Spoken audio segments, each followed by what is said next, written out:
Olá, eu sou Paulo Gonçalves e você está no Mogi Guaçu do Futuro. Queria destacar o apoio exclusivo da MDTV, que estão tornando possíveis as gravações e edições desse podcast. Tudo bem, Bia? Joia, Paulo. Joia. Antes da gente revelar o nosso convidado, né? Você vai, parece que deixar uns recados dos nossos parceiros? Sim, a gente tem uns recados aí, umas dicas, né, que eu recomendo, que o nosso parceiro de hoje, é a Oficina do Celular. A Oficina do Celular, ela tem uma assistência especializada para conserto do seu celular e também tem toda a manutenção necessária. E eles trabalham com os melhores acessórios do mercado, venda de iPhones lacrados e seminovos, e com valor de mercado e parcelamento é até 18 vezes, tá? E ele fica na Rua Apolinário, número 144, Centro, Mogi Guaçu. E o telefone é 19 3569 7914. Repetindo, 19 3569 7914. Oficina do Celular e Mogi Guaçu do Futuro é uma parceria de sucesso e eu recomendo vocês levarem o celular de vocês, comprar o celular de vocês, que lá vocês vão ser muito bem atendidos. Inclusive eu fui muito bem atendida e eu recomendo, tá? E também nós temos também, se você quer conquistar a sua habilitação, você precisa ir na Autoescola Estrela, tá? Tira sua carteira de motorista, porque a gente sabe, né? Não é fácil, mas lá vai ser possível na Autoescola Estrela. Tá? Fica na Avenida 9 de Abril, 543, Centro, Mogi Guaçu.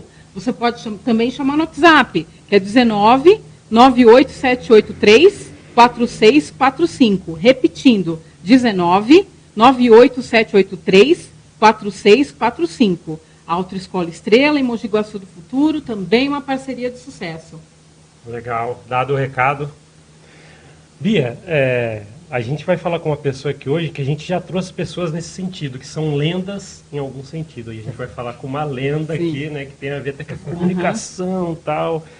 Estou falando do Alair Júnior. Tudo bem, Alair? Ô, Paulo, boa noite, Bia, tudo bem? Tudo jóia. Prazer enorme estar aqui com vocês. Estava ouvindo você falar aí da Oficina dos Celulares e da Autoescola Estrela e Mogi Guaçu do Futuro. Então, para você ter futuro, tem que tirar a carteira de habilitação lá na Autoescola Estrela e não pode falar no celular enquanto dirige. E se quebrar o celular, leva lá na oficina do celular. Legal, bacana. Parabéns pelo comercial, viu?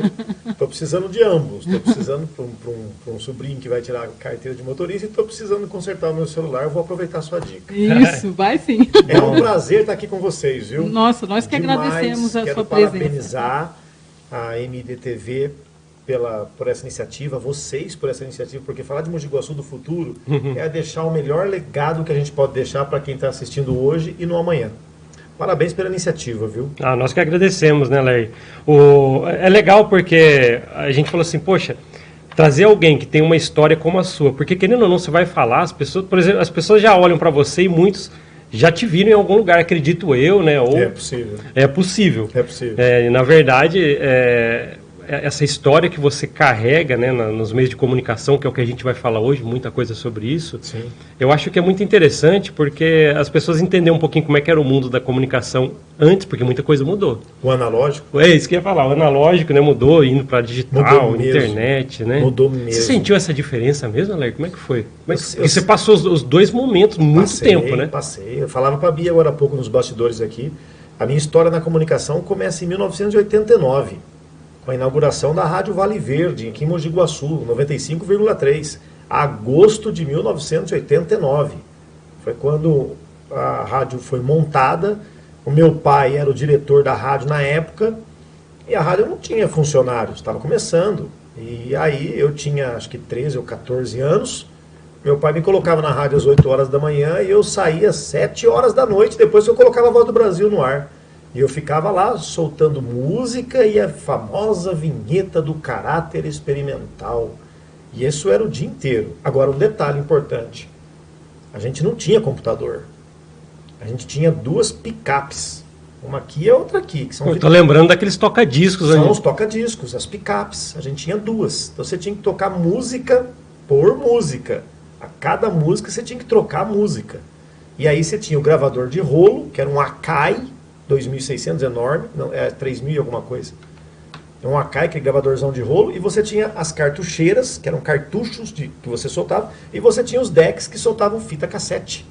Então, se eu quisesse almoçar, por exemplo, eu tinha que soltar uma fita com uma programação de música, rolando lá meia hora para mim poder... Para dar aquela pausa para que você pudesse... Se eu precisasse ir no banheiro, e para ficar mais de 3 minutos no banheiro, eu tinha que soltar uma música que tivesse no mínimo 9 minutos, ou soltar uma fita com meia hora de duração. Nossa, peraí, então quer Isso dizer era analógico. então quer dizer que antigamente ficava trocando disco lá para ver a música rapidinho, Música que ia ser a por próxima música. e tal. Você pegava um disco de vinil, colocava numa vitrola aqui. A outra música estava tocando desse lado.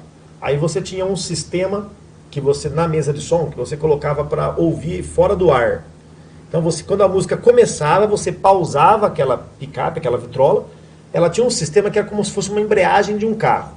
Se acionava aquela embreagem, o motor girava em falso. Então, quando chegava o momento de soltar a música, você soltava a embreagem, aí a música entrava. Acontecia muitas vezes de você estar ouvindo a rádio e a música entrar fora de rotação. Por causa disso, por causa dessa embreagem. A música acabava aqui, a gente fazia aqui, acabava aqui, fazia aqui, acabava aqui, fazia, e assim ia. De hora em hora, a emissora tinha que soltar o prefixo, que era uma questão da ANAC, né, da Agência Nacional de Aviação Civil, porque os aviões na época também não tinham GPS. Então, para eles se localizarem, eles usavam as emissoras de rádio, AM e FM. Então, ele ouvia uma frequência de uma rádio. ZYM 651, canal 237, Rádio Vale Verde, FM Estéreo, Mogi Guaçu, São Paulo. Operando em 95,3, com estúdios e escritórios na rua tal. Aí o piloto ouvia aquilo, ele sabia onde ele estava. Olha que coisa. Se localizava pela rádio, pela cara. rádio. Os helicópteros tinham uma agulha que era uma sensibilidade de AM, de amplitude modulada. Então ele ia para Campo Grande, ele decolava aqui em Mogi Guaçu, sintonizava uma emissora de rádio AM de Campo Grande, aquela agulha apontava numa bússola onde ele tinha que ir. Aí ele ia na direção do sinal do transmissor daquela emissora de rádio Campo Grande. Era assim que funcionava a aviação, acredito que nos anos 70 e nos anos 80, no final dos anos 80, que foi o que eu peguei. Que foi 89, né? Onde você começou, muito legal. Foi 89 quando eu comecei, a gente tinha que saber tudo isso. Olha que legal, é bem bacana essa história, porque Não a história do rádio, né? História do rádio. Não era a Anatel que fiscalizava, era a Dentel. Quem é que se lembra aí? Era a Dentel. Ixi. Chegava um carrinho lá da Dentel. Era o departamento que fiscalizava. Depois se tornou Anatel. Parece nome de dentista, Dentel. Legal. Parece. Isso em 89, hein? Olha só. Hein? Olha que legal, 89, vai lá, você ficava trocando as músicas lá, mexendo com a picape, mas aí você começou a apresentar mesmo o programa lá em algum momento, não foi? A primeira vez que eu fiz locução, que eu falei no microfone, foi no ano de 1995. 89, 6 anos estamos falando de uma lacuna aí de você trabalhando. Eu tinha 13 anos, eu acho. Eu não sei se eu tinha 12 ou 13 anos em 89. E aí, quando chegou em 1995, eu ficava a tarde toda na rádio. Eu trabalhava todos os dias. E aos finais de semana eu trabalhava de domingo, da 1h da tarde até às 7 horas da noite. Com 13 anos? Não, aí já era 1995, eu já estava com 15 anos. Ah, tá. 15 para 16 anos. E aí, sábado eu entrava às 7 horas da noite e eu saía à meia-noite. A rádio desligava o transmissor à meia-noite. Aí eu desligava, trancava a rádio e ia embora para minha casa. E aí o locutor, das 5 horas da manhã, abria a rádio e punha a rádio no ar. Tá? Mas quem que falou assim, peraí, Alair, vamos lá, começa a, sei lá, você falar na rádio. Foi o Antônio Carlos Dias. Ele que deu toque ou você? Foi o locutor Antônio Carlos. O locutor, ele foi locutor aqui. O Antônio Carlos era locutor, ele fazia o programa Samba Pé de Passagem, domingo de manhã na rádio. E ele terminava meio-dia. E eu chegava na rádio ao meio-dia, não 1h, eu chegava meio-dia. E eu pegava o programa depois dele. Aí eu já ia me preparar para ficar até 7 horas da noite na rádio. Aí o Antônio Carlos um dia chegou para mim e falou assim, viu, pega o microfone, põe aí, vai falando a hora, vai falando o prefixo, em vez de você soltar o prefixo gravado, vai falando. O Antônio Carlos faz 17, 18, 19, 20, 21, 22, 23, 24, faz 6 anos que ele morreu, que ele faleceu. Até antes dele falecer, ele sempre lembrava disso. Ele falava assim, quando eu falei pra você pegar o microfone e pôr lá e falar, você ficou branco, você ficou pálido, ficou nervoso. Ah, ele lembra desse Ele lembrava episódio. disso, ele lembrava, ele falava isso. E de fato eu fiquei mesmo tenso, porque ser locutor era uma coisa que eu almejava, mas depois de muito tempo, né?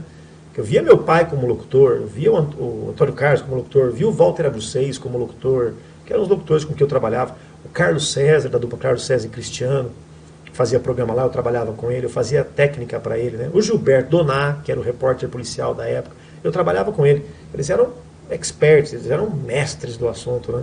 E eu via aquilo, então eu me via longe daquilo. Então quando ele falou, fala aí, eu fiquei apavorado, né? Mas dei conta do recado. Falava a hora certa, falava o prefixo da rádio e fui me soltando. Comecei a falar o nome do cantor, o nome da música, anunciar e desanunciar as músicas. E assim foi. Mas chegou no momento que você pegou um programa para você tocar mesmo? Aí foi, então, aí em 95 mesmo. Alguns meses depois eu criei como eu ficava domingo à tarde inteira na rádio, eu criei um programa chamado Pique 95, porque 95 era a frequência da rádio e era o ano que a gente estava. Então era o Pique 95. Era um programa que sorteava brindes dos anunciantes, a gente corria o comércio, pedia para o cara um brinde, o cara dava um brinde para a gente falar dele na rádio. E não tinha dinheiro na parada, a gente só tinha a alegria de falar, liga aqui na rádio, deixa o seu nome, você vai concorrer uma camiseta hoje aquela loja que ficava ali na Cornélio Pires, foi um dos primeiros anunciantes. Pentágono? Não tinha Pentágono, não. Era... Nem tinha ainda, né, naquela época. Oh, meu Deus, como é que era o nome? Era o Nivaldo. O Nivaldo tinha uma loja ali na rua Cornélio Pires, no Parque das Nove. Me sumiu o nome da loja dele agora. E ele foi um dos primeiros anunciantes. Ele sempre dava uma peça de roupa e a gente sorteava lá. Mimo Magazine. Lembrou? Lembro. Você Mimo lembra? Magazine. Era da Mimo Magazine. E aí, depois vieram outras também, né? Veio a Zogby no centro. As lojas que davam brindes pra gente. E aí ali a gente vai deslanchando, né? No sábado à noite eu criei um programa chamado Rota do Sucesso. O superintendente do SAMAI de Mogi Guaçu chama-se Mário Antônio Zaia, carinhosamente conhecido como Véio da Água. Tá lá na prefeitura, tá lá no SAMAI e tal. O Zaia éramos muito amigos, nossas famílias eram muito amigos. E o Zaia que deu essa ideia pra mim. Falou, por que você não faz um programa chamado Rota do Sucesso e toca só música de sucesso? Olha pra você ver que coisa, cara. Aí a gente tinha que comprar o disco de vinil, tinha que comprar fita. E aí a gente, sábado à noite, tocava só sucesso na rádio. Só o que era sucesso do momento. Que naquela época o sucesso durava 2, 3 anos, né? E aí a gente tocava aquilo, e aqui o programa chamava Rota do Sucesso. A ideia do Zaia. Nossa, passou por vários programas na Vale Verde. Aí depois vieram os semanais, né? Vieram os programas de segunda a sexta-feira, que era mais voltado para o jornalismo. Que aí eu fazia técnica de som para o meu pai, que fazia o programa Tribuna do Povo de manhã, para o Antônio Carlos, que também fazia uma outra parte do Tribuna do Povo, que era a parte mais social, que era cachorro perdido, documento perdido, gente precisando de remédio, gente precisando de ajuda, parte social mesmo, né? E o Bellini vinha depois, o meu pai vinha depois com a parte política do programa, com a crônica da política da cidade. E depois, às 11 horas, vinha o Gilberto Donat com o programa policial. Até que o Gilberto Donat faleceu. Aí o meu pai falou, você vai assumir o lugar dele. Ah, e você pegou o lugar, sim, Aí eu pra comecei apresentar. a fazer o plantão de polícia no ano de 1996. Aí eu redesenhei o programa, né, tal. Aí eu tinha 17 para 18 anos já. E aí comecei a fazer o jornalismo em si, né? Foi para onde trilhou o meu caminho aí. Olha aí, você comentou do seu pai, né? Muita gente pode ter essa dúvida, como eu também. Ele apresentou assim muito tempo, quando nem tinha Vale Verde. Ele era locutor, era a profissão O dele. meu pai, a minha história é muito parecida com o meu pai. Meu pai também começou com 12 anos. E ele nunca... Meu pai morreu com 75 anos. Ele nunca trabalhou com outra coisa. Ele só trabalhou em comunicação. Um pequeno período agora no final da vida dele, um pouco antes dele aposentar, ele trabalhou como assessor parlamentar. Ele foi nomeado como assessor de um vereador na Câmara Municipal e trabalhou ali um pequeno período de 4, 3 anos. Aí ele aposentou. E ficou lá curtindo os netos em casa até falecer, há 3 anos atrás. E ele nunca fez outra coisa. Ele começou na campanha política na cidade de Tapira. Eu nem vou arriscar chutar o ano, mas foi década de 50. Tinha um candidato lá andando com um carro de som, com um sonzinho precário lá. E ele pediu para falar. E meu pai contava isso. E o homem o candidato deixou ele falar. Ele falou bem. Aí o candidato falava, fala isso. Aí ele falava, ele fazia propaganda política com o candidato. Aí o candidato dirigia o carrinho e levava o meu pai do lado, com 12 anos, fazendo propaganda do candidato. Ficava o dia inteiro rodando. Começou assim a história do meu pai. E aí ele foi Rádio Clube de Tapira, Rádio Educadora, Rede Bandeirantes de Rádio Tapira, em Campinas, Rede Bandeirantes de Rádio em Assis, região de Assis. Teve outros locais também, mas a maior carreira dele foi em Campinas. Ele passou por Assis, de Tapira ele foi para Assis, de Assis ele foi para um outro lugar que eu não me lembro, depois ele foi para Campinas, e lá ele ficou 15 anos. Foi praticamente a década de 80 inteira, ele passou na Rede Bandeirantes de Rádio Campinas. Ali não era só Rádio Educadora AM, era a Rádio Educadora AM, a OM, as ondas médias, e era a câmera off, locução off da EPTV. É aquele locutor que ficava fora do estúdio que falava: EPTV, Campinas, assista logo mais, às 8 horas, a novela tal, tal. Quando eu terminava o jornal, entrava um locutor que falava isso, que chama câmera off. Era o que meu pai fazia. Então ele ficava na rádio, depois ele ia para a EPTV. E assim ele ficou uns 15, 16 anos, até vir abrir a Vale Verde aqui em 1989. Aí ele ficou por aqui mesmo. Nossa, que trajetória, hein? 2 gerações. Ah, aí. teve um detalhe interessante. Na Rede Bandeirantes de Rádio, ele fazia muito esporte. E o tinha uma vaga para ir para a capital, São Paulo. E foi o Luciano do Vale. O famoso, lógico. Aí o meu pai veio para ficar no lugar do Luciano do Vale em Campinas. E aí o Luciano do Vale explodiu, né, tal, e meu pai ficou no lugar dele aqui em Campinas. Foi onde ele fez essa trajetória toda aí. Nossa, que bacana. Bacana, porque, legal. Deu para ver assim, não tinha como você fugir, acho, disso não, hein? Não tinha. Nas minhas férias escolares, 7 anos, 8 anos, ele me levava para Campinas com ele, eu ficava na rádio com ele. Ele ficava lá fazendo no estúdio ao vivo, de uma rádio, subia um andar, ia para outra rádio, voltava, ia para o estúdio de gravação, e eu ficava acompanhando ele. Eu tinha 8, 7 anos. Eu ficava na sala brincando com a máquina de datilografia ali, eu ficava brincando com a máquina, desenhando, eu tenho essa lembrança. E quando era para ir para um lugar para outro, eu ia com ele.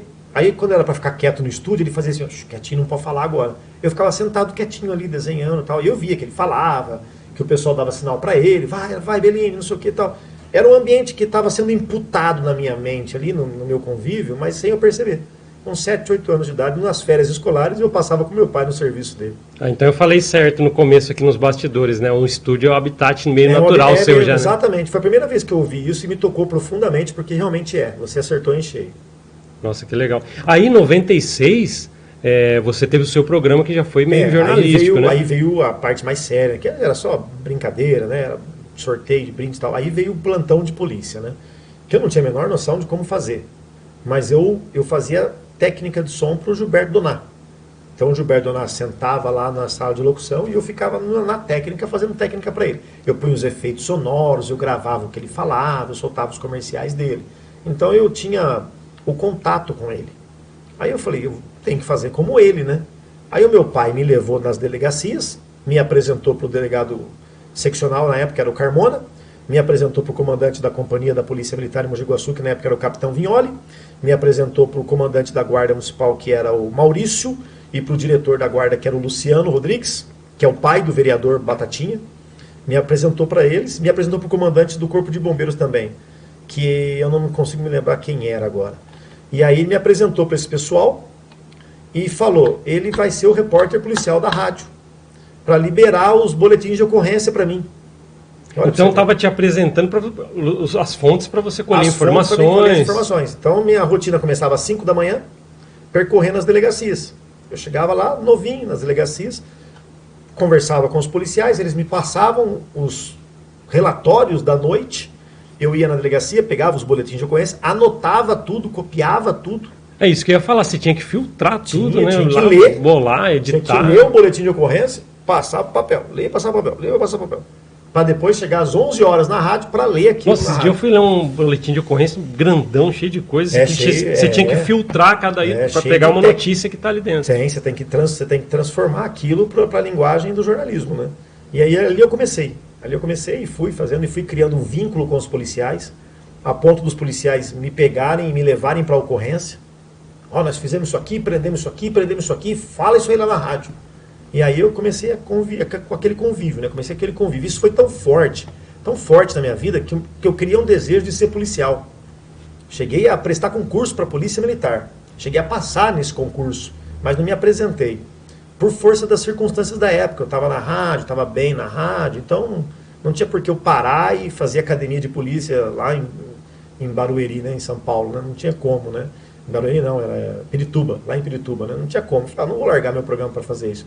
Aí prestei concurso para escrivão da Polícia Civil, mas esse eu não passei. Prestei para investigador da Polícia Civil, também não passei. Pouca coisa. E falei: decidi, vou ser delegado de polícia.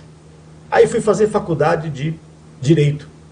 Em 1998. Então você é advogado também? Não sou porque eu não terminei a faculdade de Direito.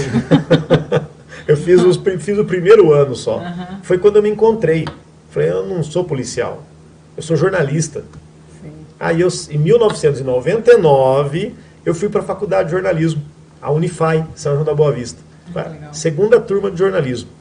E aí me formei em 2004. Com aquela vontade de ser policial. Nossa, então quase que teve uma bifurcação aí de profissão, né? Quase teve.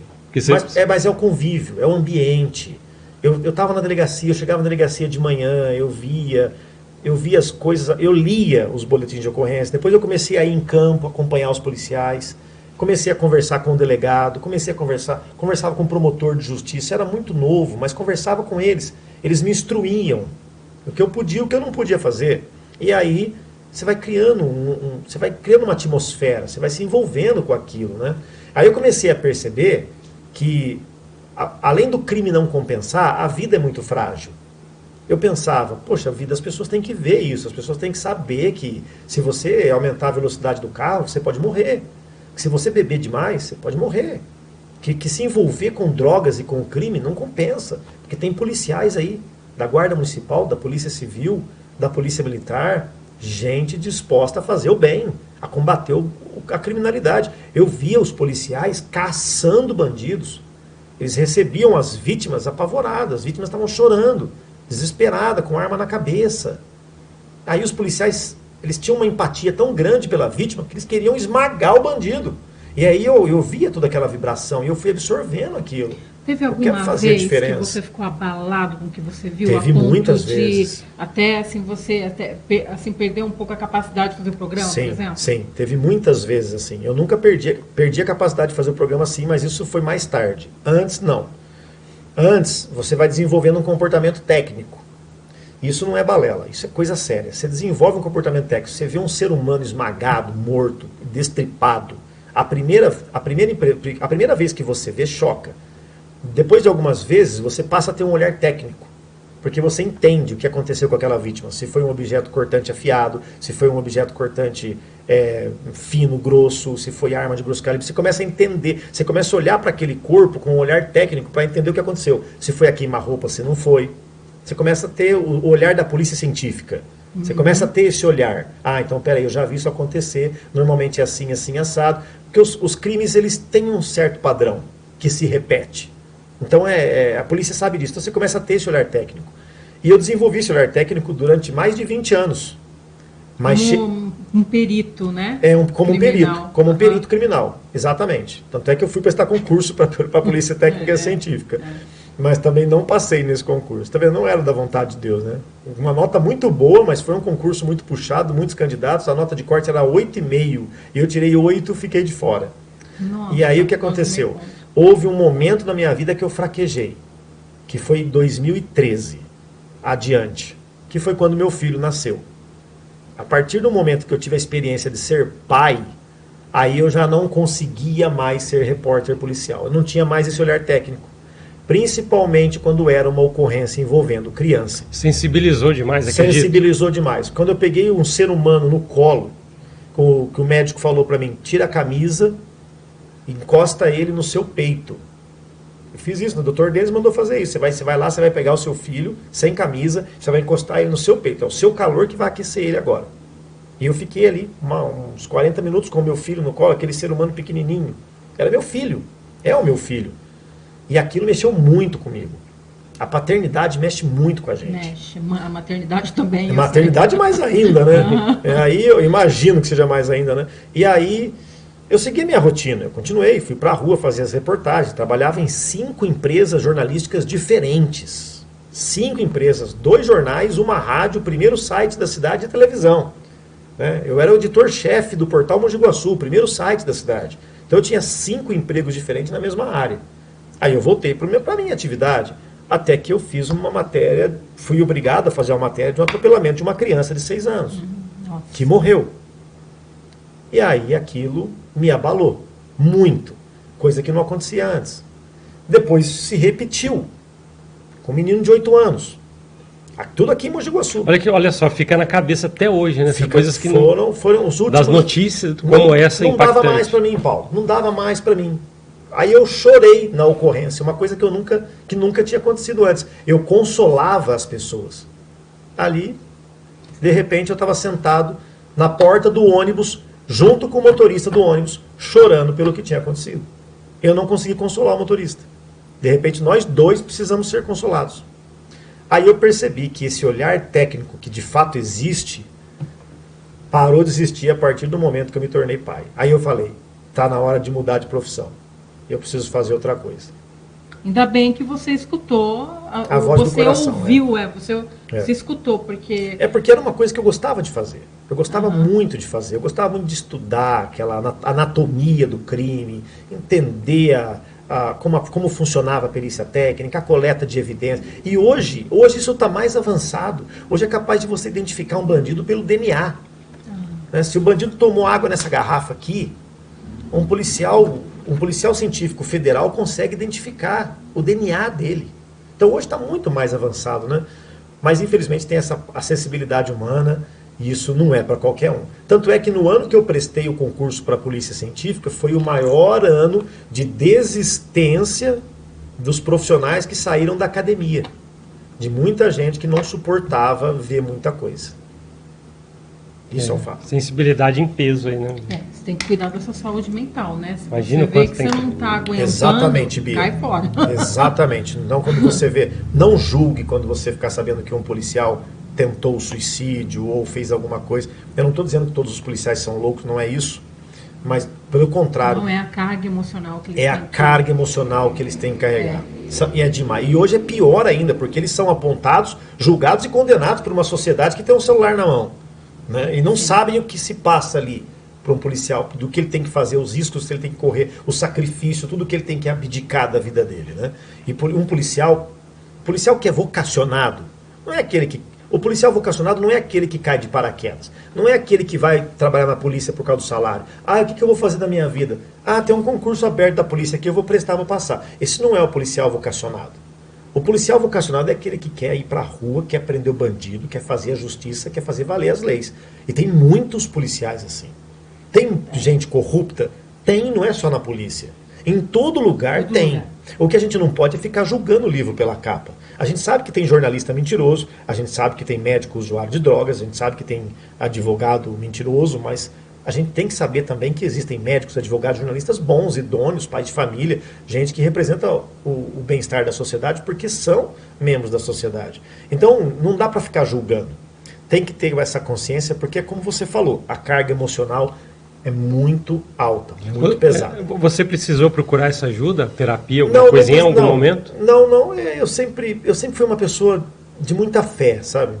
Até então eu não era uma pessoa de religião, eu era uma pessoa de muita fé. Então eu com a minha fé mesmo, eu consegui me centrar ali, mas eu sabia que não dava mais, eu precisava fazer outra coisa. E de fato tomei outros rumos profissionais, ainda que... Fui adaptando, né? Ainda que ligados à área ali da comunicação, fui adaptando. E desde o final da pandemia para cá, um pouco antes do meu pai falecer, aí sim, aí eu me tornei uma pessoa de fato religiosa e de fé que eu já era. Então não precisei de ajuda assim profissional. Não. E pela sua fala também você é uma pessoa que tem fé no ser humano ainda, né? Tem bastante. Tem. Eu acho que é importante também, a gente não pode deixar de perder a fé nas pessoas. Você me fez lembrar agora de uma ocorrência que vale a pena eu contar aqui. Uma vez tinha um problema social na cidade de Mogi Guaçu, que ainda tem até hoje, que são os moradores de rua, são os andarilhos, né? Na ponte ali, no centro da cidade, atravessando a ponte na Igreja Matriz, indo para o Boulevard, aquela ponte de concreto, ali embaixo, costumavam ficar alguns andarilhos. E ali tinham 2 andarilhos ali que viviam dando problema ali para a sociedade. Não eram criminosos, mas eram pessoas que estavam ali abordando as pessoas, flanelinha, né? Querendo olhar o carro, pedindo moeda, enfim. Ficavam ali os 2. E um dia uma senhora tentou se matar pulando na ponte do rio. Era um domingo, acho que 6 da manhã, 5 da manhã. A mulher com depressão foi lá e pulou da ponte. Quem que pulou no rio para salvar ela? Os 2 andarilhos, que estavam embaixo da ponte ali, consumindo drogas e álcool. Eles entraram no rio e salvaram a mulher. A mulher naturalmente se arrependeu do que fez, tal. Então você vê, a ajuda vem de onde menos se espera. Sim. Então a gente não pode julgar. Você falou de ter esperança nos seres humanos, eu tenho mesmo, porque Deus age nos seres humanos. Ainda que seja um andarilho que está ali usando drogas, usando álcool em excesso, embaixo da ponte ali, num domingo, 5 horas da manhã. Mas ele salvou a vida de uma pessoa que está precisando de ajuda. Porque ele sabe o que é, às vezes você... Porque ele viu que aquela mulher ia morrer, ele provavelmente já morreu vivo, né? É. Ele está morrendo vivo. Agora, Bia, agora pasme comigo. Aham. Alguns meses depois ele foi assassinado. Eu me lembro perfeitamente desse caso, o nome dele era Caio. Ele foi morto por conta de uma disputa de uma pedra de crack com outro usuário, o cara esfaqueou ele e matou ele. Aí quando eu vi que era ele, a gente acompanha a história, tem os históricos, né? Eu fiz a matéria do homicídio dele e imediatamente linkei quem era ele. Fiz um box ao lado do jornal e escrevi. Falei, quem era o morador de rua Caio, usuário de drogas, dependente químico, quem era? Era o que ajudou uma pessoa que tentou suicídio meses antes de ser assassinado. Então, são coisas que a vida nos surpreende, mas é como você disse, não dá para perder a fé nos seres humanos. E não importa quem seja. Né? Se a pessoa estiver mal intencionada com você, isso é um problema dela. Sim. Agora, a gente tem que tratar as pessoas por igual, que é o maior ensinamento que Jesus Cristo deixou para a gente. Né? Amai-vos uns aos outros, e foi essa a conclusão que eu cheguei. Sim, não compra o que é teu, né? Exato, exatamente. Seja você mesmo. Seja você mesmo. Não precisa. Você não precisa agradar as pessoas, você não precisa se igualar às pessoas, né? O respeito, ele é válido, né? Quando eu era criança e pré-adolescente na escola, o Augusto, professor Augusto Legaspi, era meu diretor lá no Padre Armani. Ele fazia, para dar dura na molecada, ele falava assim pra gente: o seu respeito, não, seu limite termina onde começa o limite do próximo. Isso é respeito. Então eu cresci ouvindo o professor Augusto falar isso, sabe? E eu levei isso para a vida. E é isso mesmo. Tem que respeitar. Eu respeitava até os bandidos que nem mereciam respeito na cadeia, eu me respeitava. Ô, Alair, que legal, né? A gente entrou até numa parte reflexiva aqui do nosso bate-papo aqui. Reportagem policial, o que mais tem é reflexão. Filosofia, psicologia, sociologia. Tem tudo, né? Estudo da sociedade. Lidar com o ser humano é isso aí. Tem. Lidar com o ser humano. Nossa, é isso aí, o que você falou. O que a Bia falou aqui também, eu concordo também com o que a Alair falou. Muita gente está realmente perdendo o crédulo, né, nas pessoas. Poxa, peraí. Olha o ser humano como tem adversário, potencial, cara. As inimigo. pessoas têm potencial ali, mas as às vezes têm não... potencial, cara. Né? Então... As pessoas têm potencial. Olha, eu vejo assim, o melhor lugar para você fazer um estágio nessas áreas que a gente citou aí, sociologia, psicologia, jornalismo, são dentro de delegacias, que lida com pessoas. É o melhor lugar. Eu me lembro que uma vez eu admirava muito e ainda admiro o trabalho dos socorristas do Corpo de Bombeiros, do SAMU, da Renovias. São os enfermeiros, os auxiliares de enfermagem, os técnicos, os médicos, que socorrem as vítimas de acidente.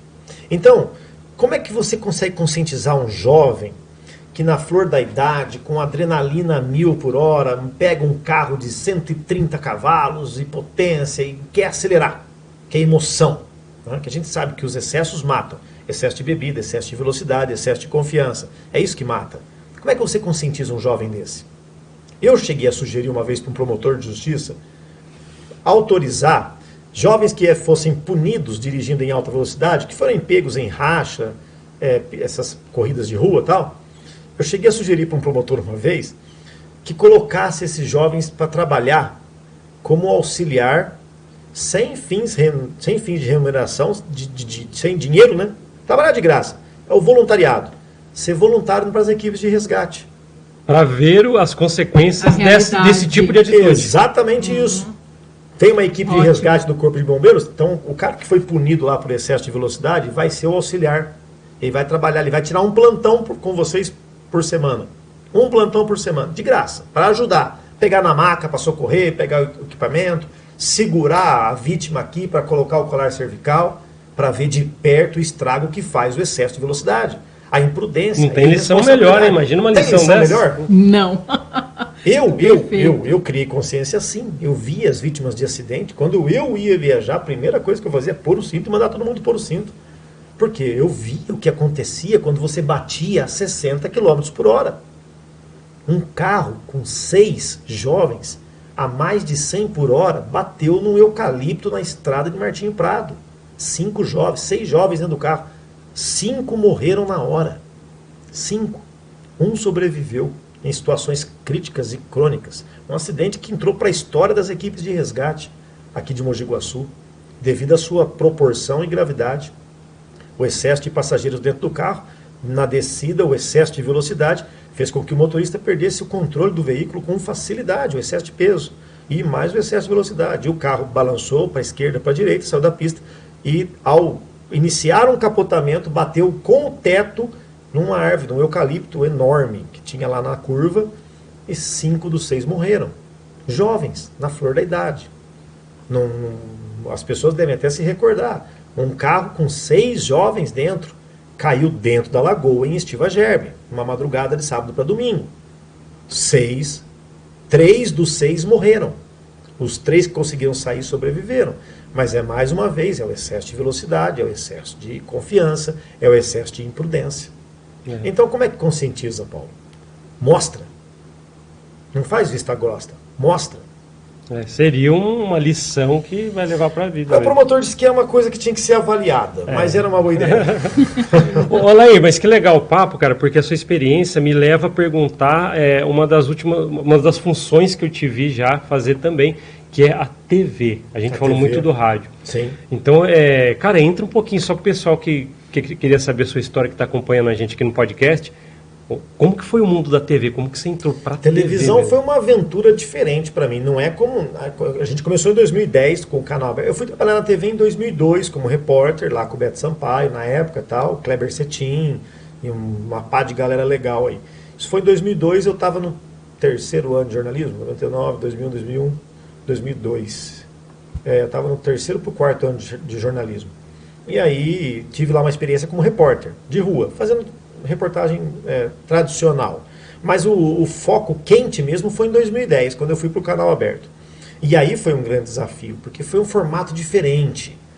O Gil Costa tinha assumido a televisão como diretor, me convidou, me mandou uma mensagem pelo Orkut na época. Orkut, me mandou uma mensagem inbox lá, querendo falar comigo. Eu marquei um dia, fui lá falar com ele e me apresentou o projeto. Falei, eu quero fazer um programa diferenciado do que a gente já fez. Não é jornalismo com bancada, igual o William Bonner faz, sentadinho na bancada e tal. Aquilo é jornalismo tradicional. Não, eu quero uma coisa dinâmica. Eu quero você em pé, falando.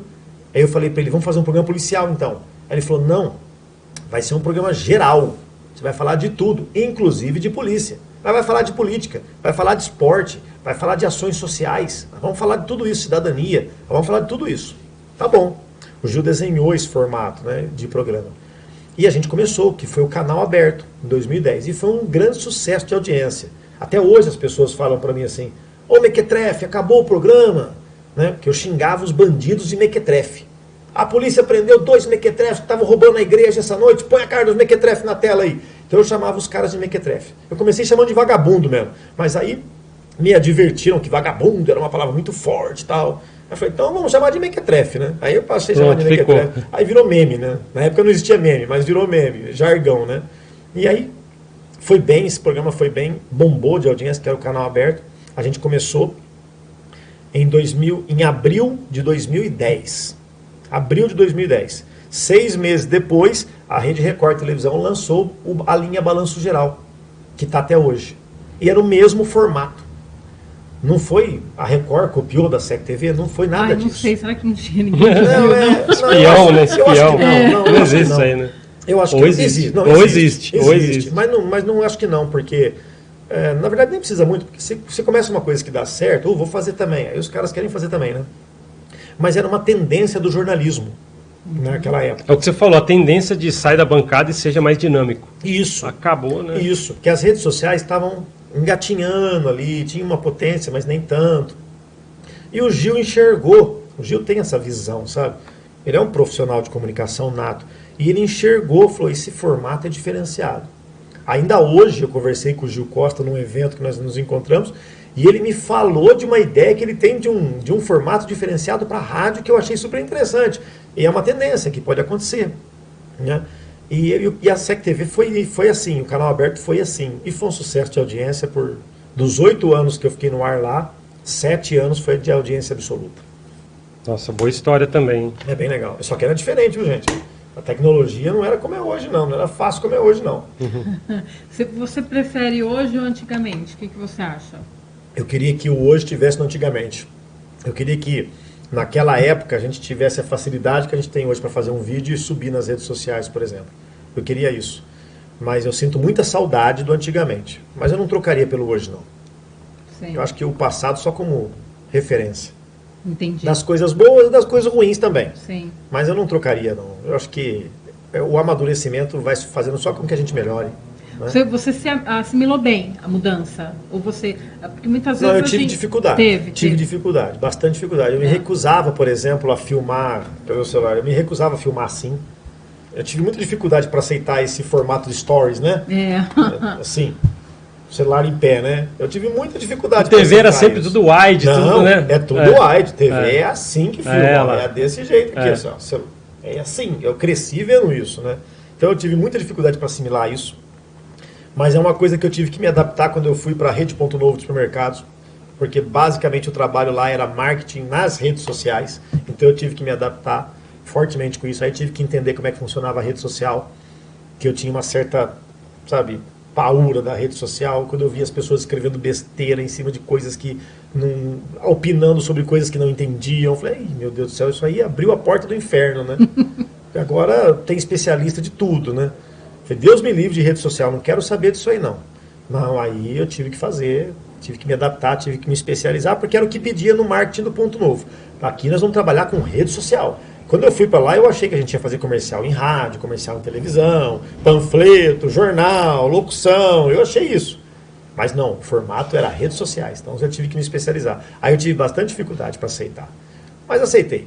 É um desafio, porque assim, desafio. Eu sou terapeuta, né? E o que tem muito... Eu não... Confesso, eu não gosto muito de rede social, no sentido de que eu acho que ela destrói um pouco a saúde mental das pessoas. Concordo. No sentido que exposição excessiva, ostentação excessiva, desnecessária, muita futilidade. Muita futilidade. Só assim, foco no físico, não no conteúdo. E não é que assim, a gente acaba às vezes até sendo igual também. É uma porque tendência, influencia. Né? Influencia, segue uma tanto, tendência. que daí você às vezes você até acaba sendo afetado. Mas assim, é uma coisa que não tem mais volta. Não tem mais volta. Porque não tem como. Não, porque não tem mais volta. Ou a gente consegue se adaptar e tirar o melhor, né?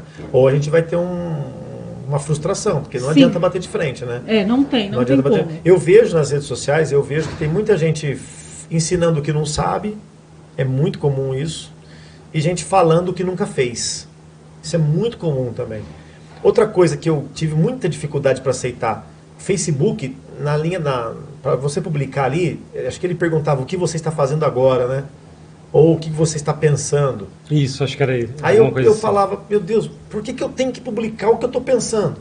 Não é assim que as coisas funcionam. Ele já era sugestivo para que você coloque ali. As redes sociais foram projetadas justamente para isso, para ter exposição excessiva. Exposição excessiva. E desnecessária. E desnecessária. E aí as pessoas acabam pecando por excesso, e muita gente não sabe disso. Eu ouço muito a voz do Brasil. Isso é um hábito que todo bom jornalista tem, de ouvir a voz do Brasil. E tem gente que tem repulsa, né? Mas eu gosto. Peguei o hábito de ouvir, que ali você tem notícia de tudo em 1 hora, com muita facilidade. Nossa, é o programa que as pessoas mais pulam, desligam o rádio. Você né? gosta. E é o que mais informa. E é o que mais informa. Informa com conteúdo, né? E tem lá as notícias do Poder Judiciário, que são as minhas preferidas, são o que eu mais gosto. Que são as decisões do Supremo, Tribunal Federal, as decisões do STF, enfim, as notícias do Poder Judiciário. E ali o que mais eu tenho ouvido são pessoas que estão perdendo causas trabalhistas porque usou as redes sociais para desabafar depois que o patrão mandou embora. Eu pensei, eu voltava da TV por volta das 7 da noite e voltava dirigindo o meu carro ouvindo a Voz do Brasil. Chegava em casa, guardava o carro na garagem e ficava ouvindo a Voz do Brasil. A minha esposa falava assim, nossa, mas você está dentro do carro, o que você está fazendo? Eu falei, eu quero terminar de ouvir aqui as notícias. Então aí eu fui para a rádio e comecei a alertar as pessoas. Falei, gente, olha só, O Facebook está perguntando o que você está pensando, está perguntando o que você está fazendo e tal. Mas não é para você escrever o que você está pensando. Quem fala o que pensa não é um cara sincero. Quem fala o que pensa é um cara sem noção. Aí comecei a dar exemplos, comecei a pegar trechos da Voz do Brasil e colocar no meu programa de rádio. Olha o que aconteceu nessa empresa, lá no estado do Piauí, uma pessoa que trabalhou por 15 anos, ela foi mandada embora, usou as redes sociais, e aí ela acabou tendo prejuízo, porque ela perdeu a causa trabalhista dela por causa do que ela publicou nas redes sociais. O que isso significa? Quando eu vou lá e escrevo, participei hoje do Mogi Guaçu do futuro, com o Paulo e com a Bia. Meu Deus do céu, como eles são sem noção. Tal. Se eu ofendo vocês lá, é o que eu estou dizendo, eu estou ofendendo. E a ofensa, ela cai nos crimes contra a fé, calúnia, injúria e difamação. É crime, está previsto em lei. Aí você está produzindo um crime contra você mesmo, ele está produzindo provas contra você mesmo. E é onde perde as causas trabalhistas, porque escreve o que está pensando, porque acha que é livre para escrever tudo o que está pensando. Mas ninguém vê que o próprio Facebook estava pedindo para você colocar o que você está pensando, aquele diabinho induzindo para que você fizesse esse tipo ali. Está te induzindo para você fazer. Você pensa que a pessoa está brigando nas redes sociais, você pensa que o Facebook está preocupado, se está tendo paz, se está tendo guerra? Pelo contrário. Está tendo ali o engajamento. Ele quer saber se está sendo acessado e todo mundo vendo ali, né? Compartilhando. Engajamento a todo custo, né? Aí quem acaba se ferrando é você, né? Sim. Então eu vejo com certa preocupação. Mas é como você falou, Bia. Não vai diminuir, só vai aumentar. Por isso você tem que saber usar, como você falou, usar a ferramenta para o seu... Para te beneficiar, para te não para beneficiar, te prejudicar. Para beneficiar o próximo, para ajudar. Por isso eu fui fazer... Por isso, em 2016, orientar. Eu fui fazer o curso de ADS na FATEC, Faculdade de Tecnologia aqui de Mogi Mirim, Santo Paulo Souza, lá com meu amigo André Giraldi, em 2016. Aí eu fiquei 17, 18, 19 lá. Me formei analista desenvolvedor de sistemas. É um outro mundo, é um universo paralelo. Eu fui com o intuito de tentar entender as redes sociais, tentar entender melhor como é que eu poderia adaptar a minha profissão nisso e ajudar tal, mas aí acabei encontrando um outro mundo totalmente diferente, que é o mundo da programação. Da linguagem de programação, do algoritmo e de como ele funciona, como ele é feito, como os sistemas são feitos para programar. E parei com um pezinho ali na inteligência artificial, né, que se eu tivesse que fazer uma pós-graduação seria nessa área. Eu parei ali, que não era bem o que eu estava procurando, não. Eu queria entender as redes sociais e como adaptar isso para o jornalismo da atualidade. Mas, na verdade, o ADS é muito além disso. É para formar profissionais, desenvolvedores e analistas. Então, eu fui para lá para isso, para tentar sincar. Mas isso está acontecendo gradativamente ao longo dos anos, eu tenho feito. Tudo que eu faço ainda é com a raiz do que eu aprendi, mas sempre voltado para trazer ali uma mensagem de otimismo, de fé, de esperança, de conscientização, porque o ser humano tem tudo isso. Né? Tem.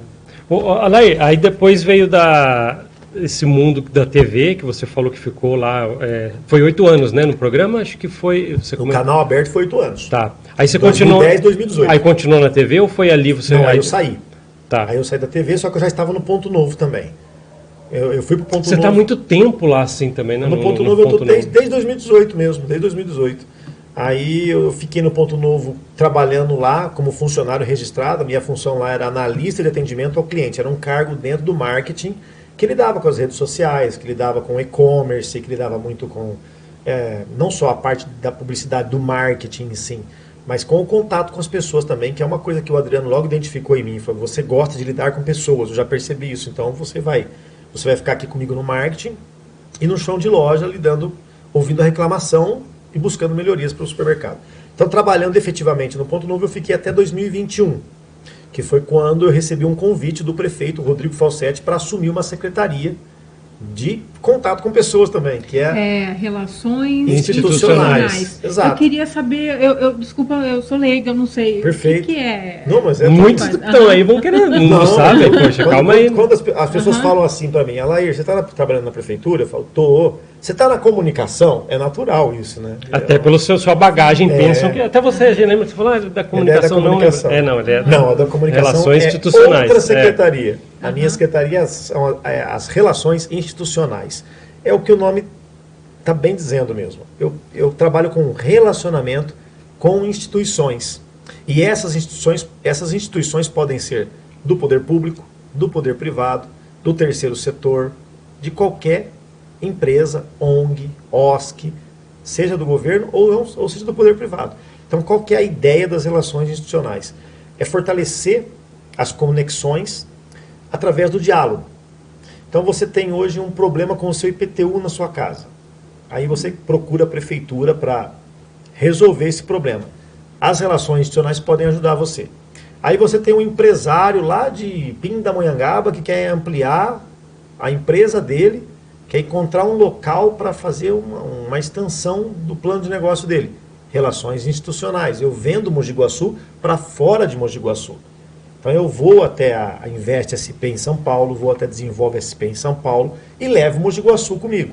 E chego lá, falo o que Mogi Guaçu tem de bom, de melhor, para as pessoas virem investir os seus planos de expansão das empresas aqui.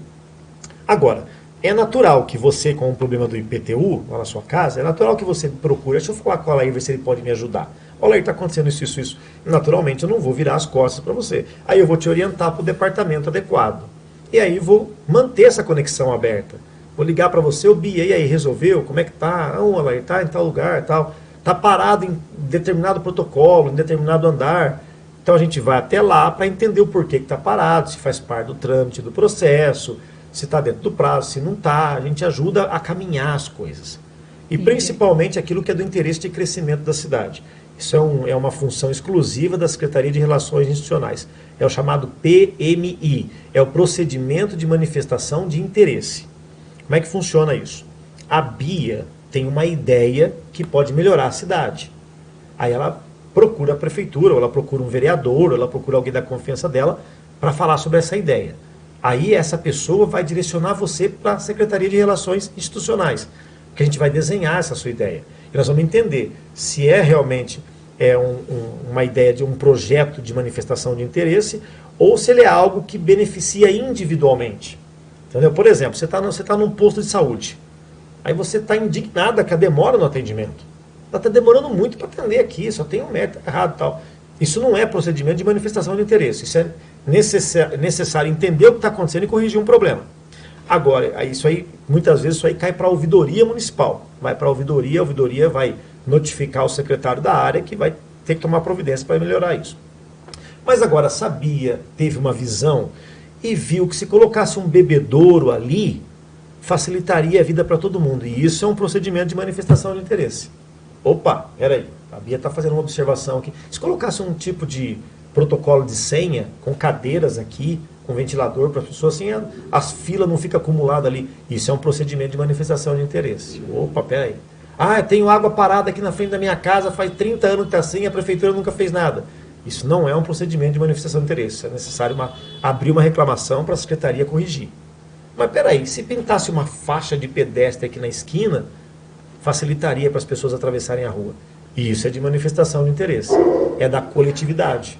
Melhora para todo mundo. Então a Secretaria de Relações Institucionais atua aí. Além, é claro, de fomentar a vida de empresas também. Isso é importante. A gente procura as grandes empresas, a gente entra no investir aqui. A gente entra no setor do plano de expansão dela. Eu vou normalmente no diretor do plano de expansão e levo o Mogi Guaçu comigo. Aquela empresa que está para vir é da China? Qual que é? Tem uma empresa que chegou, né? Do chineses? Tem o grupo Randon, que está aí, né? Isso. Que é o maior grupo que vem para cá. Tem essa outra empresa da China também, que já está aqui, já estava especulando já há algum certo tempo, né? Foi você que... Não, essas não. Não, essas não. A gente atuou... Para a vinda de empresas não teve nenhuma atuação direta da Secretaria de Relações Institucionais, mas sim indireta. A gente abriu as portas, veio o interesse, e aí esse interesse foi encaminhado para outra secretaria, que é de Habitação, Indústria e Comércio, que é o caso do Grupo Randon. Aí sim, esse pessoal veio e trouxe, mas a gente esteve lá na Heineken, a gente esteve lá na Leroy Merlin e algumas outras empresas grandes e boas aí para vir para cá, que estão avaliando a possibilidade. Entendi. Alair, por você trabalhar assim lá na prefeitura em uma das secretarias, e as pessoas que sabem disso às vezes te encontram e tal, perguntam coisas que não são pertinentes à sua secretaria? Não é mais comum, né? Vou dar um exemplo para você, fala sobre as pontes, aquilo vai acabar. Por que parou a obra da ponte? Acho que você ouve Não muito. é você que resolve isso. Não sou eu. Mas você... Por que não tem vaga na creche? Isso, você tem esse conhecimento de algumas coisas quanto a isso? Sim, isso acontece com muita frequência. Aí eu acredito que você dá uma resposta, então, com o que você colhe lá do pessoal. Eu entro em contato com o colega secretário da pasta e passo o problema. Sabe por quê? O próprio Mogi Guaçu do Futuro, a página, as postagens que tem fora o podcast, se você está aí sempre acompanhando a gente, você sabe, a gente sempre levanta as situações da cidade. Sim. Né? Já colocamos lá buraco de rua, aquelas coisas todas, né? Normal, muito Aí as pessoas, não, isso é para bater? Não, é para levantar uma bola para ver se ajuda alguém. Tem um buraco lá, tem que corrigir. Isso, olha lá, pessoal, né? Algumas coisas assim, um exemplo disso. É assim mesmo que funciona. Então, por isso que eu falei, muitas pessoas devem te procurar para ver assuntos aleatórios para que resolvam. Eu já ajudei a tampar uns 1000 buracos nessa cidade, com toda certeza. Porque aí eu vou até o departamento da Secretaria de Obras e Mobilidade e mostro o problema, e peço, e a gente cobra. Só que os caras só não trabalham dia e noite, porque não tem condição de trabalhar à noite. Mas a demanda de serviço é muito alta. Mas os caras atendem. Não, peraí, a coisa está crítica lá, faz muito tempo.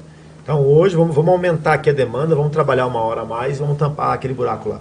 Então a gente tem conseguido sim ajudar nesse sentido. Mas olha só, Mogi Guaçu é uma cidade maior que Campinas. Sabe o que é isso, cara? A área territorial nossa é maior que Campinas. Campinas tem mais população, mas em território, a cidade de Campinas é menor que a cidade de Mogi Guaçu. Então veja bem a dificuldade que é você manter uma cidade desse tamanho. Se fosse um país, se Mogi Guaçu fosse um país, seria maior que acho que 28 países da Europa. Que tem uns bem pequenos. Exato. Né? Nós temos quase... É pequeno. Eles vão de trem, né? De um país para outro. Nós temos quase 900 quilômetros quadrados de extensão, contando com a nossa área rural. Nós temos quase 900 quilômetros de estradas rurais. Então, você fazer a manutenção disso via poder público não é fácil. É difícil. Proporcionalmente falando, a equipe é pequena para o tamanho da cidade. A cidade é grande e é uma cidade espaçada. Nós temos a Zona Leste, que é praticamente outra cidade. Se você passar aqui pela região ali do São José, você vai encontrar um potencial econômico enorme. Ali tem tudo. Você passa por ali, você não precisa ir para o centro para comprar nada, porque você tem tudo ali. Aí você tem o centro, aí você tem a Zona Sul, aí você tem a Zona Norte. Então a cidade é espaçada, é muito grande. O correto seria a cidade ter pelo menos 4 subprefeituras para poder dar conta de tudo. Aí não teria problema. Mas economicamente é inviável isso hoje. Nós só temos uma prefeitura. Sem contar Martinho Prado, que também é de Mogi Guaçu, né? Então é um grande desafio administrar tudo isso. Quando você inicia um processo de operação tapa-buraco, e ele dura 3 meses, ao final do 3º mês, já abriu novos buracos em outro lugar. Então é muito grande, o mato cresce muito rápido e a equipe não dá conta tudo sozinha, a demanda é muito alta. Então, na medida do possível, está sendo feito, mas tem que ter paciência.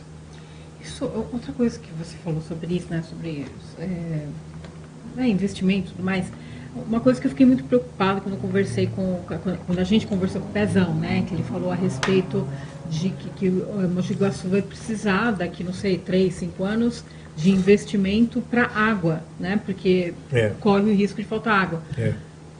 Eu não sei se eu sou leiga em política, mas eu queria saber, é alguma coisa da sua área que pode ser feita para pedir investimento? Não, isso é do gabinete do prefeito. Isso é gabinete do prefeito. Essas decisões são gabinete do prefeito, né? Por exemplo, antes de visitar uma grande empresa, por exemplo, eu sempre peço autorização para o prefeito. Ó, prefeito, estou com vontade estou pensando em ir aqui, posso ir? Eu pergunto antes dele. Então, a atribuição é sempre do prefeito. Mas o Pezão tem razão. Se nada for feito agora, o prefeito Rodrigo Falsetti sabe disso. Se nada for feito agora, pode ter problema no futuro, sim. Principalmente por conta da verticalização, que são a construção dos prédios. Isso é uma tendência inevitável. Cada dia que passa, mais prédios estão surgindo, porque é um empreendimento vantajoso, as pessoas estão casando, as pessoas estão querendo, quem casa quer casa, né? Sim. Quem casa quer apartamento, né? Então essa verticalização, o consumo vai aumentar. Hoje Mogi Guaçu tem 3.000 nascimentos média mês. Nascem 3.000 novos guaçuanos todo mês. a mais ou menos, se alista ali no tiro de guerra todo ano, em torno de 1.500 homens. Então a gente tem uma média que é 1.500 homens, 1.500 mulheres. Então esse nascimento, essa população da cidade de Mogi Guaçu está crescendo, começa a refletir ao longo dos anos.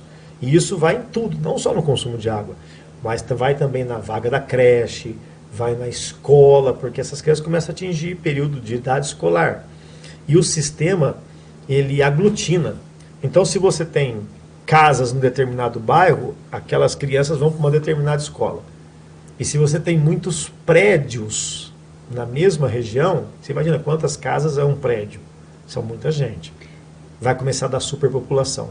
Eu acho que já até está, né? Já está acontecendo isso. Porque, por exemplo, teve uma evasão muito grande de crianças que estudavam em escola da rede privada depois da pandemia e que migrou para a escola pública. E que está E aí também... reflete numa questão chamada IDEB. Isso é um assunto para vocês trazerem aqui para o Paulo Pagliari, que é o secretário de Educação do município, ele é um especialista nessa área. E a pandemia vai fazer com que o nosso IDEB caia. E com o índice do IDEB caindo, nós vamos ter problemas com o governo federal e com o governo estadual, em repasse de verbas. Então, tudo isso é uma corrente, né? é um ecossistema de situações. A questão da água. O prefeito Rodrigo Falsetti tem feito investimentos nessa área. A ideia é minimizar esse problema nos próximos anos. Não é uma coisa que a gente vai fazer, vamos fazer agora para resolver ano que vem. Não é assim. Mas, por exemplo, muita gente sofreu com falta de água, então os investimentos eles têm que ser tudo paulatino, tudo meio devagar. É isso que você está querendo dizer? É exatamente isso. Porque você falou, teve investimento, mas teve pessoas com esse problema. Sim. Né? Então, na década de 60, o investimento que se foi feito no abastecimento de água não nos ajuda hoje. São manilhas de barro, são manilhas antigas que precisam ser trocadas. Então, é a situação que está embaixo de muito asfalto, alguma situação que está embaixo de casas. Como é que você vai mexer para trocar? É complicado, é muito trabalhoso. E tem que ser feito, tem que ser feito. Reservatório de água tem que ser construído, porque é só o que vai garantir. Mas você não constrói um reservatório em 4 anos. Ah, mas não dá para construir em 4 anos? Não, não dá. Não é assim que funciona. Não é só o reservatório. Tem todo um sistema de conexão desse reservatório que você tem que ter. Esse sistema de conexão tem que estar ligado à rede. A rede tem que estar preparada para fazer isso, para mandar essa água para lá. E nós somos privilegiados, nós temos um rio aqui, uma bacia hidrográfica aqui, maravilhosa, que ajuda no abastecimento e ajuda no fornecimento de energia elétrica. Mas o crescimento é inevitável. E ele tem que ser feito paulatinamente, devagar, ao longo dos anos. É uma coisa que você começa agora para terminar daqui 8 ou 16 anos. É o chamado plano diretor. Tem que ter e tem que ser seguido à risca. E não importa quem seja o prefeito. Ah, legal. Pro bem da população. Lógico, para o nosso a nossa querida população. Que é uma característica que eu admiro muito no prefeito Rodrigo Falsetti, porque ele não abandonou obras que não foi ele que começou. Ele deu continuidade, porque ele sabe da importância. O próximo prefeito que vier vai ter que fazer a mesma coisa, pelo bem da nossa comunidade. E quem escolhe o prefeito? É o povo. Então tem que saber quem escolher e por que escolher, tem que estar atento a isso. Não pode falar, eu odeio política, eu não quero saber de política. Não, tem que ouvir o que tem a dizer, tem que analisar, tem que perguntar. Tem que saber o que é propaganda eleitoral e o que é fato mesmo, entendeu? Esperamos que as pessoas fiquem atentas, porque está chegando aí, né? Tá depende de vocês, só depende da gente, tem que... Conscientização. Sim. Olha aí, a gente está chegando ao final aqui do nosso podcast. Passou rápido, hein? Nossa. Porque assim, a gente tem papo aqui que quando ele continuar, sei lá, 1 ou 2 horas a mais aí, mas eu agradeço demais, meu amigo, você ter vindo. Poxa, eu que agradeço estar aqui falando disso com vocês, é muito legal, a gente tem que acreditar no ser humano, como a Bia bem colocou, a ideia de vocês de falar de Mogi Guaçu do futuro é fantástica, eu vejo Mogi Guaçu como uma cidade muito potencial, eu vejo Mogi Guaçu como uma próxima Indaiatuba, por exemplo, que é uma cidade que é menor do que a gente, com mais população do que a gente, e com potencial econômico quase o triplo da gente. Mas eu vejo Mogi Guaçu assim nos próximos anos também, eu acho que nós estamos caminhando para isso. E o programa de vocês, o podcast de vocês, já é uma pitada disso. Está ficando pro legado aí, fica registrado na página. Ah, legal. Agradecendo demais, né? Por falar isso. Obrigada, viu? Então, obrigado, Alaí. Obrigado, Bia, também por estar comigo aqui. Obrigado a você, gente. Até mais. Um abraço. E obrigado por assistir esse podcast. A gente se vê na próxima. Até mais. Tchau, tchau. Aí, excelente, muito bom.